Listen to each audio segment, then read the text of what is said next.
Hi అండి, నేను మీ పావని. ఈరోజు రెసిపీ వచ్చి గట్టి చట్నీ అండి. అంటే దోశలేకి కానీ ఇడ్లీలేకి కానీ ఏ ఏ టిఫిన్ లేకైనా బాగుంటుందండి. నేను చేసే విధంగా ఇంట్లో చేయండి, ఎంతో కమ్మగా ఉంటుంది. పిల్లలు కూడా బాగా ఇష్టంగా తింటారు. చూడండి, నేను ఒక కప్పు పల్లీలు తీసుకున్నాను, బాగా వేయించుకున్నానండి. పచ్చివాసన పోయేంత వరకు మనం వేపుకోవాలి.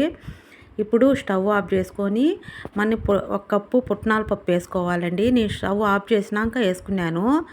నేను ఎండు కొబ్బరి వేసుకున్నానండి. చూడండి, ఇట్లా ఒక ముక్క ఎండు కొబ్బరి వేసుకున్నాను తుంపుకొని. నేను మీడియం సైజు ఉల్లిపాయ వేసినానండి కట్ చేసి. 6-7 వెల్లుల్లి వేసినానండి. నేను 4 పచ్చిమిర్చి బాగా తుంపుకొని వేసుకున్నానండి. ఇట్లా అన్నీ 1 బై 1 వేసుకొని బాగా దోరలుగా వేయించుకొని మనం మిక్సీ పట్టుకోవాలి. ఇప్పుడు నేను మిక్సీకి వేసుకుంటున్నా కదా, ఇట్లా అన్నీ మనము మిక్సీ జారీలోకి వేసుకోవాలండి. ఇప్పుడు నేను 1/2 స్పూన్ కల్లుప్పు వేసినాను. కల్లుప్పు అండి అది. ఇప్పుడు మనము మిక్సీ పట్టుకున్నాము. చూడండి, ఇట్లా బరకగా మెత్తగా లేకుండా అట్లా బరకగా పట్టుకోవాలి మనము.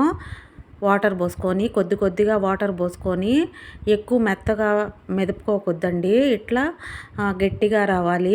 చూడండి, అట్లా పల్స్గా లేకుండా అట్లా గట్టిగా లేకుండా ఇట్లా ఉండాలండి. ఇప్పుడు మనం పోపు దినుసులు అవన్నీ వేసుకొని మనం తిరగబాత పెట్టుకోవాలండి. పోపు దినుసులు అన్నీ వేసుకొని చూడండి, ఇట్లా అంతా మన పోపు అంతా చట్నీలు పోసుకోవాలా. చూడండి, ఎంతో టేస్టీగా సింపుల్గా 5 నిమిషాల్లో అయిపోతుందండి. దోశలేకి కానీ ఇడ్లీలేకి కానీ ఏ టిఫిన్ లేకైనా చెట్ అవుతుందండి. చూడండి, ఈ విధంగా చేసుకోండి.